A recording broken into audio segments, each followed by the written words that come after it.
At the 2025 Game Awards, Jeff Keighley had one final game announcement at the end, and he made sure to let everybody know that this game was from the creators of Titanfall and Apex Legends. And this obviously got the crowd really excited. Everybody was expecting some crazy movement shooter, potentially the spiritual successor of Titanfall. But what we got wasn't that. And as of March 12th, which, if you're watching this when it comes out, is only a few days ago, that game, Highguard, is already dead. Now, this video isn't going to explain why Highguard died. You can wait next month for my annual Dead Games video. Instead, the reason that I bring this up is because clearly that audience and people that were watching the Game Awards like myself were very excited for the idea, just the concept of a Titanfall successor. Sure, there is a chance that we could get Titanfall 3 in the future, but seeing how EA hasn't really done anything with it, we can safely assume that Titanfall 3 is not coming anytime soon. But clearly, there are people that are really craving this Titanfall type game. Well, you're in luck, because there's already a lot of games out there that are trying to carry the torch of Titanfall and make a game with similar movement mechanics, similar gameplay, or straight up, it's Titanfall, like this is just Titanfall. So today, I want to talk about those games. The games that currently exist or are in development that are trying to be the Titanfall successor. So this is Searching for the Titanfall Successor.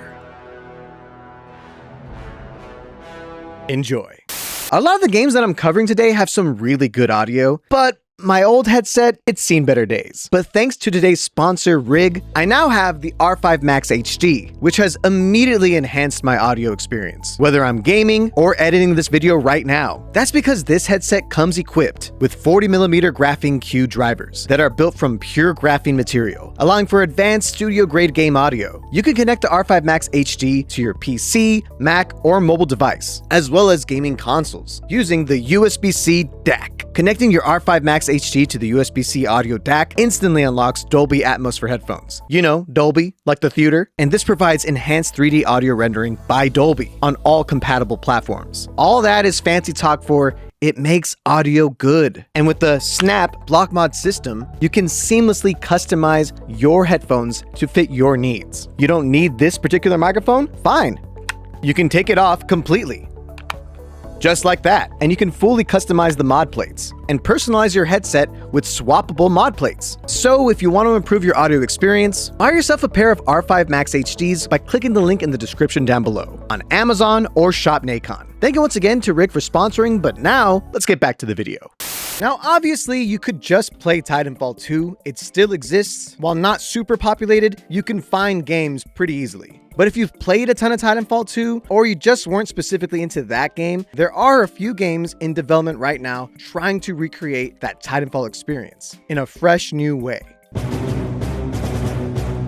Diesel Knights is a Titanfall-inspired game, complete with the sliding, the wall running, the grappling, and of course, the Titans. But it instead takes place in an early 1900s aesthetic, with a classic weapon design and a more steampunk vibe when it comes to their Titan designs. This game is in really early access. Like, I couldn't even play multiplayer because I had to go on split screen and I don't have any friends in real life, so I couldn't really get gameplay outside of the tutorial, but the trailers that they've been showing look really promising. And even in the tutorial, I really liked how it felt. So if you really like this aesthetic and want to play another Titanfall type game, keep your eyes on Diesel Knights. Once it's fully out, I'll definitely be streaming it and covering it again. Shadowrush definitely captures the Titanfall vibe to a T. The way your character looks and the way your Titans look are very reminiscent of Titanfall. And the same goes for the gameplay. While it's a little bit clunkier than I would like, when you do get the movement down, it does feel pretty nice. But this game's main difference is that they want to introduce destructible environments to the Titanfall arena. And I think that is really exciting. The idea of your Titans being able to break walls and destroy cover and manipulating the terrain around you to make your movement a lot different. That conceptually is really cool. It's like they're basically combining two of my favorite games of all time, Titanfall 2 and the Finals. And in my opinion, that sounds kind of hot. But this game definitely needs a lot more work before it comes even close to either of those games. But this is also in early access. But they do have a Patreon and skins that you could get in game if you're a supporter. And they even have a Discord where you can give feedback about the game. things that you like, things that you don't like. You'd essentially be a playtester. And both Shadowrush and Diesel Knights are free to play on Steam. You just have to download their demos. So if either of these are something you'd be interested in, give them a playtest. So I'm also really excited to see where this game ends up going. Because like I said, the concept seems really nice.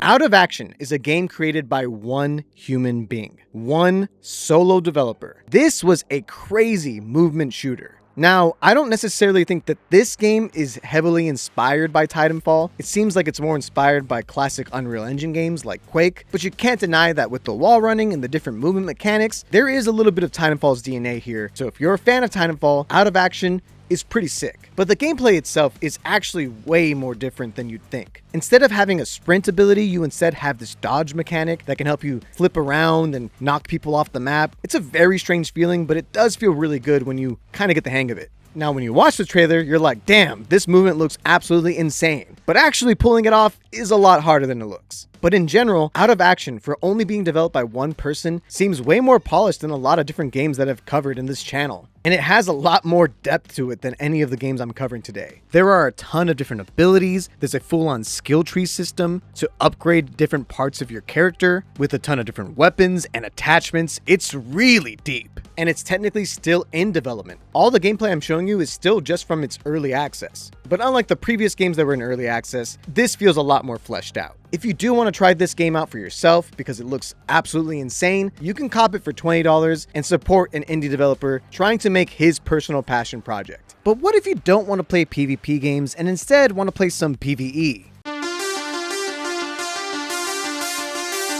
For only $20, you can play this insanely fast-paced movement shooter roguelike, where your goal is to survive waves and waves of battles versus enemies and then upgrading your character in the process. And if you die, you just restart it all over again. That's a roguelike for you. The virtual world aesthetic is so clean. I really love how this game feels and looks. And I think for a lot of gamers out there that enjoy a challenge, this game definitely levels up really fast. I'm personally not that great at PvE type games. For some reason, I'm better at shooting real people. But if you're into these type of roguelikes and like Titanfall's movement, this game is perfect for you. There's such a wide variety of weapons that you can use, on top of the crazy selections of the upgrades that you can have, making every single run feel completely different. This game seriously has a ton of replay value.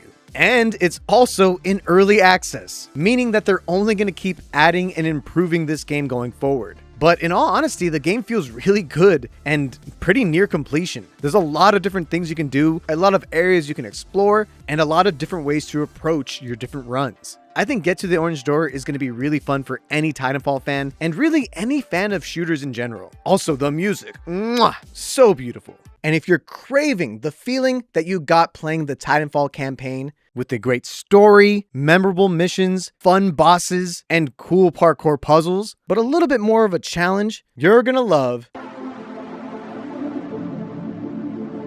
Now, I actually completed the entirety of Ghost Runner 1 all live on stream in one stream session. It took about 5 hours. So if you don't want to play that one and just jump into the second one, you can watch me play through it if you'd like. But this second game is just a straight upgrade to the first game. Ghost Runner 2 starts right where the first one left off. And initially I was worried that this would just be more of the same, but they introduced a ton of really cool mechanics and ideas that really make this game feel like a sequel. This game's movement is phenomenal. It is the epitome of a movement shooter without actually having the shooter part. Because while it is in first person and does have wall running and double jumping and dashing and just a lot of crazy cool movement tech, you don't really have a gun in this game. You'll have shurikens and other different abilities, but you're mostly equipped with a knife, and if you take any hits, you're just dead on the spot. So this game is hard. It is not forgiving. It took me so many tries just to beat the first boss. And it does not get easier from there. But the game is so fast paced and you just spawn right back in that it doesn't feel as grueling when you lose over and over again. You just get better. And this game actually has a much deeper story with characters that you actually have to interact with and talk to and stuff. The first game doesn't really have that. But if you're one of those people out there that are really cracked at movement in first-person shooters, this game will feel so good for you. It's the right amount of difficulty without being too frustrating. And like Dark Souls, this game has no difficulty settings. You can't make it easier, you can't make it harder. It is what it is. It's like the Dark Souls of movement shooters. If you're like me, someone who really enjoys the gameplay and movement of a game like Titanfall, all of these games can scratch a little bit of that itch. There are so many great indie games out there, and there's not enough time for someone like me to play all of them. I would love for this video to age incredibly poorly and Titanfall 3 gets announced as some extraction shooter or something, but I don't think that's gonna happen. So until then, we got some of these cool indie bangers to hold us over. But if you're watching this and you're a game developer, the people clearly crave movement. So please, just give it to them. Thank you so much for watching, and I'll catch you later.